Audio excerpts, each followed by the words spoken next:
Live from Sacramento City Hall, it's the SacVibes podcast. Hello, it is February 5th again. Wait a minute. Just kidding. I haven't changed my clothes. We have so much to talk about, y'all. Yeah, we have a lot to talk about. If you tuned in for part one, we're back. But yeah, welcome to SacVibes, a local government podcast where we educate, engage, and empower residents from Sacramento. So shall we do introductions again, or do we? Absolutely. All right. Well, hi, I'm Danielle. I'm Lynette. Hi, I'm Ari. I'm Greg, and we have a special guest again. Hi, I'm Nguyen. I'm the button. So we had such a robust conversation. We had to split this into two. And so we're going to keep this party going. It's a lot of great information. We are very thankful for our guests. That is just really enlightening. Yeah. A lot of us, and I know they're enlightening you. So I'm being educated and very engaged and empowered. absolutely. All three. All three. Well played. Absolutely. Well played. That was good. So last time we talked about redlining. We talked about racial covenants. We talked about, is it the FHA? Mhm. The Federal what? Housing Association? Authority. The one that created the maps that graded specific neighborhoods in a lot of cities across the country. And so the effects of all of that we're still feeling today in specific neighborhoods that we actually serve and as part of our job. That's right. So we're going to go back into our conversation, and I don't know where we left off at, but I'm going to head back to you, Ari, for So we talked about the lay of the land of how restrictive covenants as well as the redlining map has structured our city to the city that we see today. So kind of just moving in chronological order, I want to talk about the West End a little bit. And so the West End, as it was formerly known, is now present-day Capitol Mall. So on this street, it's near Doco Plaza. right. So the northern part is where Doco is, right? Yeah. And the southern border is Peach Street? Peach Street, near their CalPERS building. Right. And the east border is the Capitol, That's right. and the west border is the river, That's right. right? Okay, cool. Fantastic geographical skills. So yes, the West End. So West End downtown, it was vibrant at the time. A lot of minority-owned businesses there. I loved how you used Southern Europeans because there were Italian restaurants, there were Italian businesses, there were Black businesses, there were Mexican businesses, there were Japanese and Chinese businesses, and also just like mixed-use previously mixed-use housing types there, as well as businesses. So There were even some clubs there, too. Right. You know damn well they were lit back in the day. I know they Can was you dope. imagine? And so well dressed. I know they were just So Right? dapper. Yeah. so like- dapper. Okay, sorry. So yes, again, so this vibrant community is existing. You know, they're minding their business there and making ends meet by running their businesses and staying in their homes. And then the nation gets this idea for, we need to remove blight, right? And so what does that look like? It starts a federal policy of like urban renewal or urban redevelopment. And so we have our redevelopment commission that started in, I think, 1954 here. And they had this plan to clean up Capitol Mall. And so what we see today is the results of what happened to the West End. Urban renewal is a program and policy that ultimately the goal is to remove blight. And so it raises neighborhoods or erases neighborhoods in order to build better or look nicer and cleaner. The problem with that is that based on whose standards, right? Yes. Exactly. And who do we move? And then the aftermath of that. So now we have this vibrant community that was downtown. Where do they go? They're displaced. They're moved to the outskirts of the city. Did they get compensated for having to move? Oh, that's a good question. So Well, technically, I think, A lot of them were just renters. right. They didn't own the Oh. property. So Oh, whoever because they owned couldn't it, even. probably got the money, and the ones they just got evicted. But, you know, they Oh. come up with stuff like eminent domain and things. So folks will come up with a way To not to pay. move you. Yeah. If they can say it's for a certain good or certain something. That happened to a lot of folks with UC Davis when they built UC Davis and things of that nature. Folks was moved out for the hospital. So eminent domain, you can take somebody's property. Right. You have to pay them, but Like it's not Lynn like you able said, to. It's not like you're negotiating Yeah. market rate, right? If you're a renter, you're, Oh, you're SOL. a renter. You're done. And I can't say what SOL means. Please don't pay me. Y'all know. Y'all old enough. Y'all know. Yeah. So now and then also we have at this time the Federal Highway Act coming into play. Right. So Federal Highway Act, this is how we see the freeways that we see around the world today. So in Sacramento alone, we have Interstate 5, we have Interstate 80, Yep. we have Business 80, and then 50. also 50, which creates And 99. and 9. Oh, I forgot That was the 99. main one that broke up Yes. neighborhoods. So Oh. 99. Mm-hmm. Yes, so we have these federal highway acts, and there are, if you look at the history of where the highways are built, they are built through predominantly Black neighborhoods, and sometimes other people of color neighborhoods as well. So Yeah. I think specifically the Japanese. It's were kind of built like through- they made to see if you look at the map again, and they just kind of went in between all the blue and green. That's crazy. Yeah. And that goes nationwide. Yeah. You know, if you want to find the blight, you know, you can follow the freeways. The freeways tore up, or the railroads, or the Railroads railroads. too, yeah. Yep. Absolutely, you never see the railroads in the predominantly other White neighborhoods, right? And that, I think that goes back to the start of like in part 1, how you talked about your introduction to planning, wondering why if you just cross a street or across a road, you're like, why does that look different? So immediate, right? And that's part of the Federal Highway Act, the building of the highways as well as the railroads that were previously here. Do you want to talk about that a little bit more? Yeah.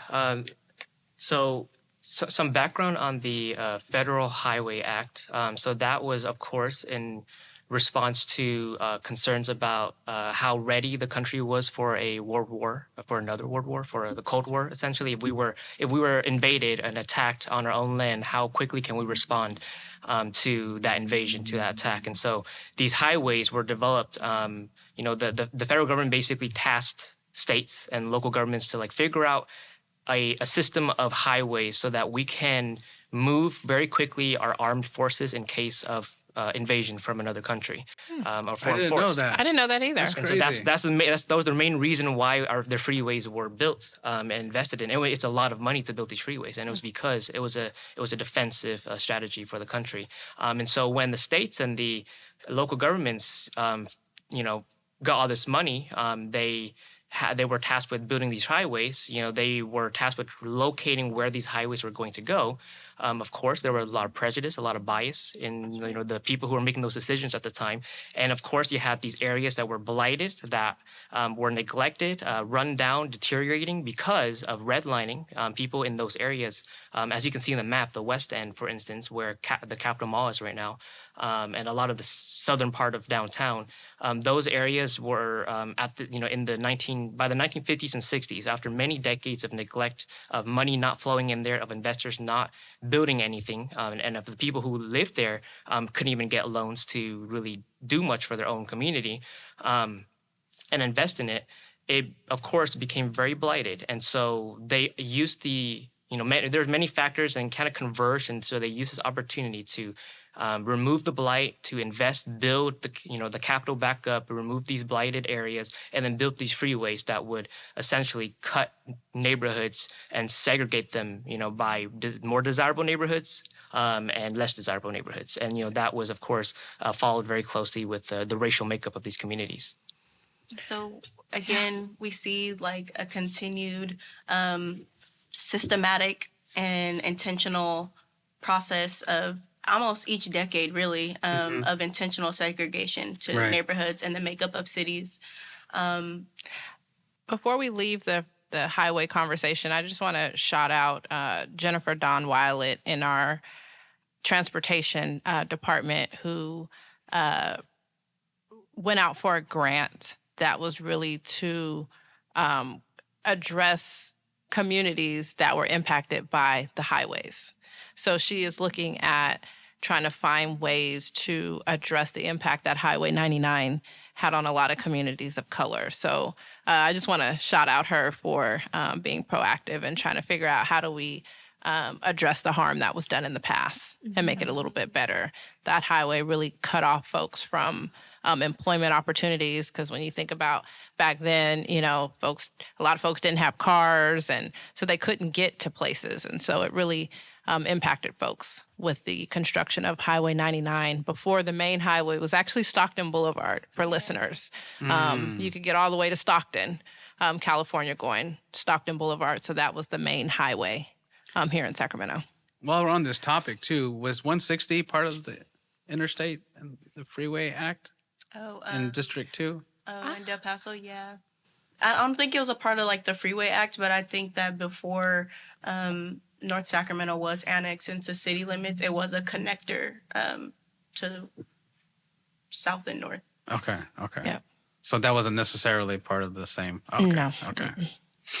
And I appreciate the point that you said when building freeways, it cuts off people from resources because ultimately when we see these city designs and these different tools, as you would say, of segregation,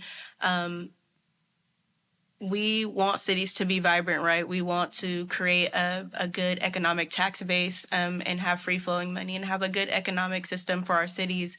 But if you can't get your people to their resources or to their hospitals or to their restaurants, then you don't support businesses, then you don't have a good labor market, and then you don't have a lot of home ownership, which also helps the tax base as well, right? And so all these things are interconnected, which is why they're important and that we address them, and as well as let the communities and our residents know that we understand what has been happened and we're working towards undoing those injustices and those harms.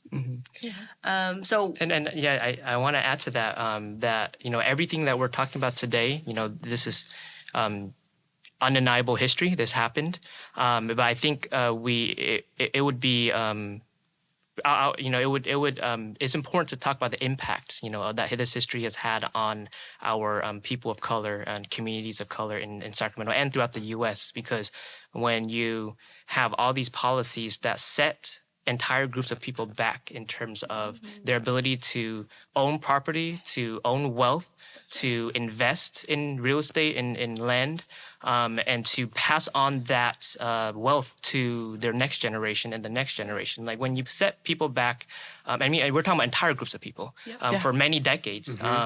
That is systemic racism that is often talked about, but it's hard to articulate because of how complex it can get. I mean, this is you know, the legacy of these policies and the fact that these communities were, and not only were they set back in terms of not being able to own property and not being able to accumulate wealth and build wealth. I mean, we're talking about the destruction of communities where they, you know, like the West End, Oak Park, Franklin, these very vibrant neighborhoods that were very multiracial, lots of immigrants living together, you know, having you had many businesses, schools, parks, you had markets, you had a lot of fairs, events. I mean, these were very vibrant communities that were destroyed and eliminated because people in power thought that these areas were blighted and need to be removed, and that these areas wasn't suburban enough. It wasn't the picture perfect image of what America should look like, and so they built freeways over them. And you know, we're basically setting these entire groups of people back for many decades. And now, when we look at our society today and the inequity that exists today, you know, like you got the whole narrative that this is an individual problem, that people are poor because they don't work hard. They don't work hard. They're uneducated. Right. They made bad choices. I mean, that whole narrative, I think, needs to change when you're faced with the historical facts, you know, that we're talking about today. So it's interesting because right now the discussion, we're dealing with diversity, equity, and inclusion. And you have some folks that say it gives other groups an advantage over other groups, right? And I'm like, isn't that what the Homestead Act in 1862 did when it gave white Americans 160 acres? Right. What would we all do if we had 160 acres that we could be passing down generational? And you got that just because of the color of your skin. And so I like to put in perspective of what we're dealing with now and why diversity, equity, and inclusion is so important. That's a great point. So that kind of like brings us to the present. We've been toggling back and forth from the present and the past, and how the past shows up in the present, and it's still very much present. So can you tell us about what Sacramento is doing to rectify these injustices? Yeah. There are many things that the city is doing to rectify the wrongs. The one success story that I'd like to highlight today is the missing middle housing ordinance that the city adopted in October of last year. It is the first of its kind. It's to my knowledge, we are the first city in the state and maybe even the country to essentially eliminate residential density maximum standards from our zoning code. Can you explain when you density maximum standard? Yeah. So I guess let me go back a little bit. So we didn't get a chance to talk about this in detail, but zoning was another one of the mechanisms that was put in place to along the lines of redlining and racially restricted covenants. Zoning essentially is the local government using their authority, in the name of public welfare and public health, zoning different areas of the city for different uses. And so originally the idea is that we want to keep industrial activity away from residences, factories, things that emitted pollution, toxins, the things that had negative health impacts away from where people lived and from schools and from parks. That was the original idea. Through time, and this began in the early 1900s. Through time, when we had all these, the redlining happening, the racial covenants happening, and this racist sentiment, of course, that infiltrated into the zoning practice, and eventually, zoning became an indirect way of regulating where people were able to live, and they did that by essentially regulating things like how many units can exist or can be built on a property, for instance. At that time, of course, most people of color, being lower income, lived in apartments. They did not own homes. They shared, homes, and their homes shared walls with one another. We're talking about things like triplexes, fourplexes, and if you go to our central grid, our downtown, you see a lot of examples. And even in East Sacramento and Len Park, we still see examples of those types of housing arrangements today, where you have multiple units on the same lot. And so that was very common, and they were often occupied by people of color. And Not only that, they had more than one family living in one house. That's how my family was. Intergenerational. So just for our Sacramento listeners to put in perspective, it's a reason if you drive through the Fab 40s when you're looking at Christmas lights or during Halloween, it's a reason you don't see apartment complexes, right? Yeah. But if you come to my neighborhood in Oak Park, you can find an apartment complex. So it was by design. So when he's talking about zoning, you couldn't have a single family home in the same neighborhood that you would have a duplex or an apartment complex. So when he's talking about zoning, just put it in perspective. Yeah, exactly. Yeah, thanks, Lynette. Yeah, that's and I won't go into too much detail about the history behind all of it, but like there is a famous court case in 1926 at the Supreme Court level that essentially it was called Euclid versus Embler. And what the court opinionated on is that they concluded the apartments were nuisances, and that oftentimes they are a parasite to the neighborhood and to the character of residential neighborhoods. Like I said, at the time, apartments were usually occupied by people of color. And so he was, the Supreme Court justices who voted in favor of that ruling essentially were using apartments as a euphemism for people of color. And so that sentiment still exists today. And I bring this up and I want to emphasize this because a lot of us still to this day are socially conditioned, including myself, is socially conditioned to think that apartments and renters are not good for your neighborhood. That, to this day, we still have that mindset that we don't want bias. more people. Yeah, that bias, that prejudice. Not in my backyard. Exactly. Yeah, that we don't want more housing in our neighborhood. We don't want our neighborhood to change. We want our neighborhood to stay the same. Yeah. That sentiment came from that ruling. And I think it's really important that we recognize the history of that and we check ourselves and really evaluate where our values truly lie. Mm-hmm. So that's knowing why, the history of that. That's why single family homes are so abundant because that was the gold standard. Yes. Interesting. That's the wealth. That's like I can own a parcel. I can own land. I could be passed down. And for sure, growing up too, like I also thought that like owning your own house and your own plot of land was, Yeah, it's the that American was your dream. sign of Yeah. making it. But Right. why, White why does picket that have to be fence. the standard? Yeah. Meanwhile, my family had multiple kids and married couples living in a 1,200 square foot Yeah, house. like I would share a make it room with work. my grandma. Like we were Yeah. all under one roof.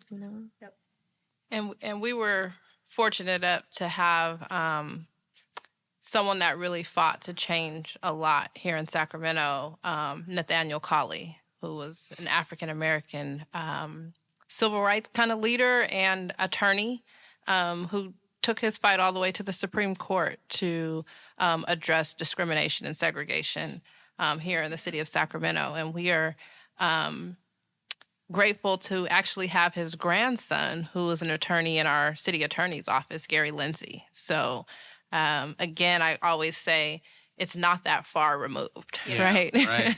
I think It's that's not the that common far. theme That's of crazy. this, Yeah. even of this conversation, is Yeah. that it comes back to this is very close and in proximity to all of our family members. And Yeah. we know someone this has happened to, if not ourselves. Yeah. So now we have missing middle housing, right? So that is like, you may not have a single family home. It may not be an apartment. There's something in between Yeah. being in an apartment. It could be a duplex, a quadplex. Yeah, that's right. Yeah. So, the idea of the single family home, being so dominant throughout American cities, that was a product of single family zoning. And if you look at major cities across America, you see that like 60, 70, even up to 80% of the residential land in those cities are zoned exclusively for single family homes. And that's why we call this exclusionary zoning laws. And we know that single family homes are the most expensive home to buy and to rent. And so you kind of, when we talk about the housing crisis, when we talk about why housing is so expensive, why is it so expensive to buy a home? There's many reasons why, but you got to, admit that when you zone your cities to be predominantly exclusively zoned for single family homes, and that's the best use of the land that you are allowing people to use it for, there's a scarcity of housing on the market. And so that's the reason why, supply and demand, we aren't building enough housing because we're zoning for only one unit per lot. So the idea behind missing middle is knowing that history, knowing the fact that single family homes are so expensive, knowing that we need more housing, that people, our demographics are changing. We have a lot of young people looking for homes to buy, and they don't need a big home. Maybe they don't want to maintain a big backyard. They don't want to maintain a big front yard.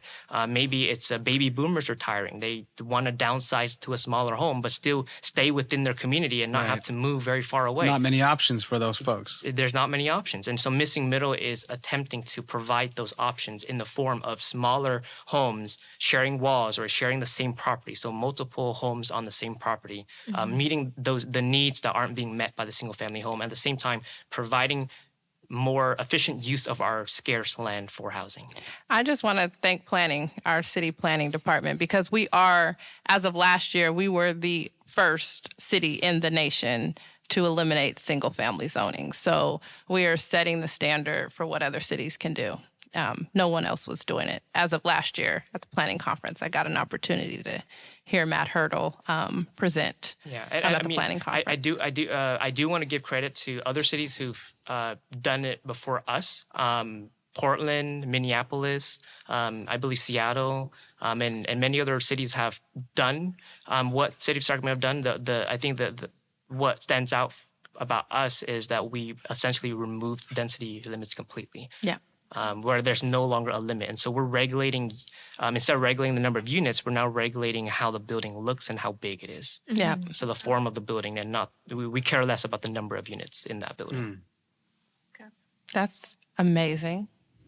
So what are some next steps then, I guess? Like, what can listeners and viewers and us, even as staff, do to support missing middle housing? Or what are things coming down the pipeline that we could participate in? Yeah, so the city I'm not working directly on this. My colleague Greta is, and I believe she did a podcast on this Yes. a couple of weeks ago on the small developer bootcamp that the city is running for the first time. It's a pilot program. We are partnering with 2 nonprofits to put this program together. And the idea behind that is that now that we have put into place this new zoning rules that allows, the average property owner to build additional units on their lot, whether it's for their own family members or whether it's to rent out for to someone else in the community, what resources can the city provide or help with to make that process easier to navigate for the average property owner in Sacramento? And so this small developer bootcamp is attempting to create a network of folks, where you can connect with like-minded individuals, with people who might have some experience, mentorship, connect you with credit unions, lenders, contractors, people who are thinking the same way, and building that network for people to learn the process and to be a part of this effort to build more housing in Sacramento for everyone. So this kind of goes back to what Greta was talking about last time about incremental development, right? So having folks that live in these neighborhoods learn about how to be a developer, how to increase more density in neighborhoods so that there can be more housing for folks of color. So that's really cool. Exactly, yeah. And I love this program because, people oftentimes they come back to city staff saying, like, why do you want developers to come in? Developers from out of the city, from out of state, these big companies coming in and buying up our homes and building, housing and demolishing and destroying our communities. Like, that's the first reaction that people typically get when they hear about this idea. But what we're trying to do is we're trying to encourage folks in the community in Sacramento who have the property, who have the land, who have the resources, and they providing them with the resources for them to pursue this. Who else better to build Sacramento up than people who live in Sacramento? And what's interesting is a lot of the neighborhoods that historically have been Black and brown neighborhoods have very large lots that are very conducive to accessory dwelling units, also known as ADUs. So as you're asking, what can we do as next steps? One, if you have property, keep it, don't sell it. You can't build generational wealth when you sell your property. And so build an accessory dwelling unit. The city has streamlined the process, eliminated a number of fees that have been associated with building an accessory dwelling units. And they've actually created a really cool website where you can literally put in your address and it's going to tell you exactly in 2 seconds whether or not you can fit an accessory dwelling unit in your front or your backyard, and how big it can be. And so it's really cool. You can put 2-bedroom, 1 bath on the top, 1 bedroom, 1 bath, and a garage on the bottom. If you live in a lot of these neighborhoods in Del Paso Heights, Oak Park, you have an alley. So you can get really creative with alley access. So you can build an accessory dwelling unit and the folks don't have to disturb you. They can have their own entrance in the alley. And they also will allow you to split the property lines, I think. So you can actually create a gate, so and have 2 addresses. So which is kind of cool. So they would have their own address. We'll make sure we put the link for the accessory dwelling unit site. There's in addition to that site that Lynette's talking about, there's also the ADU Resource Center. The link will be up as well. And there's actually the city's offering 3 free plans.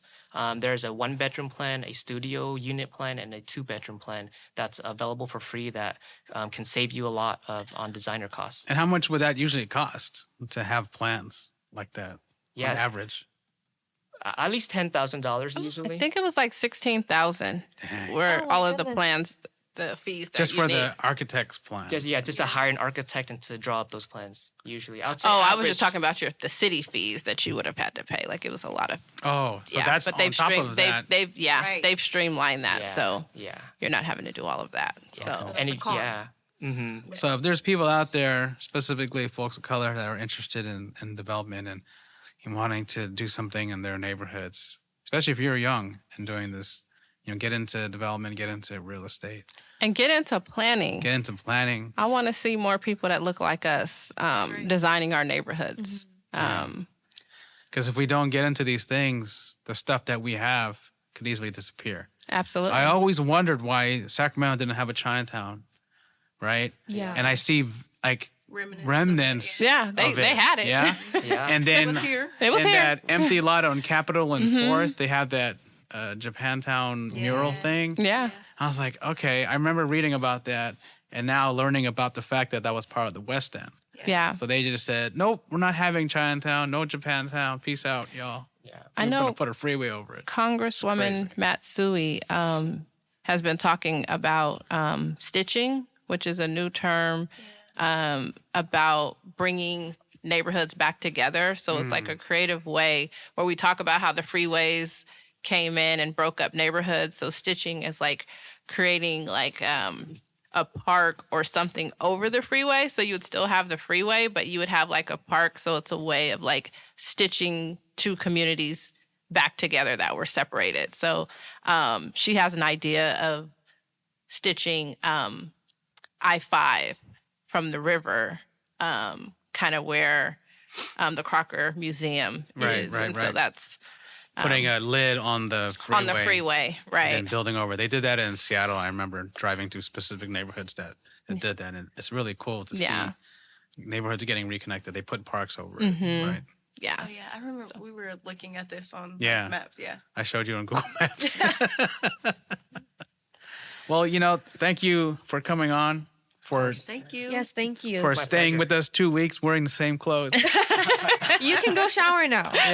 And go shower now. We've been worry. waiting But here. thank you. This was so much great information. absolutely. Definitely really appreciate it. Yeah. I And enjoyed thank it. you to our viewers as well for listening. Yeah. Again, if you enjoy this topic or if there are any other topics you really want to know about, let us know in the comments. Thank you for vibing with us. Before we go, Ah, when this airs on the 19th, our mixer is the Oh, next day. yes. So come out to our mixer at 524 Mexican Mexican Restaurant and food Cantina on in Northgate. It's on Northgate. The address is not 524, but it is on Northgate. But if you Google 524 Mexican food, it'll come up right behind the IHOP.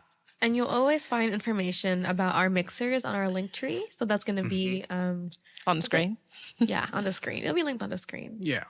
And for those listening, you know where to go.